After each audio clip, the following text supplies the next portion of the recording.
tinext mo sa akin ng isang araw? Hindi ako nakapag-reply sa manang signal. Anong tinext? Ito. Thanks, we'll see. Pag tayo, edi tayo, tapos may smiley face. Ano yun? Naku, sorry. Wrong send yun. Para sa'yo yun. Para kayo yun. Ano, para kay Mark. Yung taga-isang section, binilhan niya kasi ako ng mocha frap eh. Mark, lalaki. Oo. Patol ka na sa lalaki ngayon. Ano ka, bading? Bading ka dyan. Baka ikaw. Sa harap mo na, di mo pa mahalata. Ano? Wala. Sabi ko, pumasok na tayo at may make-upan na kita. Ah, talaga? Oo. Ano yung finish na yan sa'yo? Grabe no, 3 days daw yung shoot yun. Tapos, may isa pang video. Nakakita mo na, may isang babae nag-text ng text, tapos naulugan ng gamba sa ulo. Oo. Erika, ano ba? Bakit? Ano ka ba? Napanood ko naman talaga. Ano na pa yun? Eh, wala namang ganun eh. Saan sila yung ka-text mo?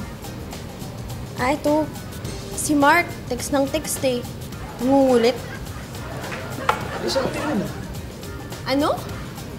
Ano ka ba? Excuse me, hindi ko kaya type to. Mabait lang siya, kaya di ko siya matanggihan. Siyempre, nanliligaw eh. May nanliligaw bang salbahe? Sino ba yung Mark na yun? Nakita ko na ba yan? Diba nga, pinakita ko sa'yo sa Facebook. Hello. Ah, siya ba yun? Mukha namang bading. Ano ba yan? Lahat na lang sa'yo, mukhang bading. Eh, totoo naman eh. Sige na, tapusin mo na. Baka nakakastop mo lang ako sa'yo. Oh, teka! Ayan na. Ano yun na? Oh, huwag ka na umalis. Ayan na, in-off ko, no. Masyado ako kasing seryoso. Excuse me, ano sa tingin mo sa akin, lesbiana? Hindi ako kaalis, no? Bukala ko makaprap. Che! Salamat po ulit, sir. Paano? Inising ko muna ulit yung kotse. Oo, sige. Pitoy? Andiyan na!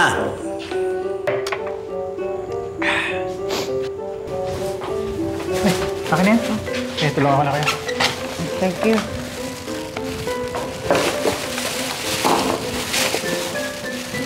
Baby, ano yan? Inabot kay Patrick, pinabibigay daw ng secret admirer ko. Ang sweet, no? Wait, Rhea, pakilagay mo naman sa mesa, baka mabasa eh. Tapos maglikit na tayo. Ay.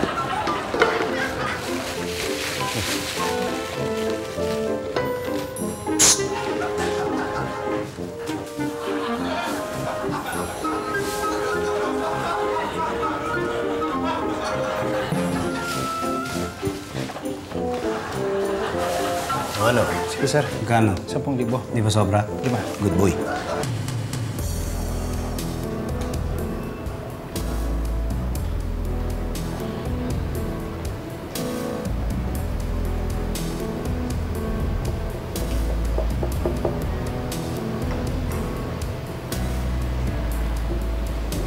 Hi.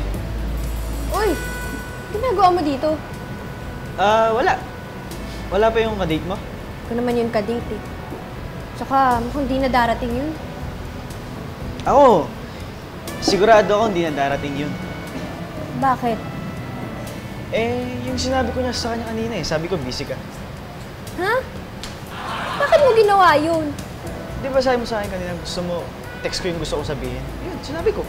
Oh, Eh, gusto ko sa'yo yung ganito eh. Yung tayong dalawa lang. Tayo lang yung nag-uusap. Yung sinabi mo sa akin na mag-date kayo ni Mark. hindi nga kami nag-date.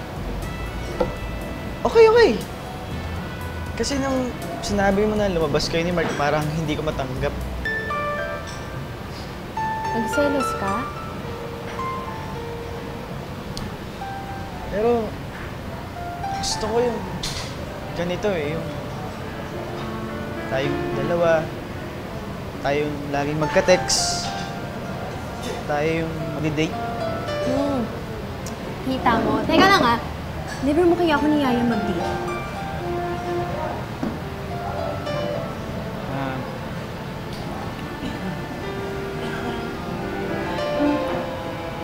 Pwede ba tayo na lang yung mag-date?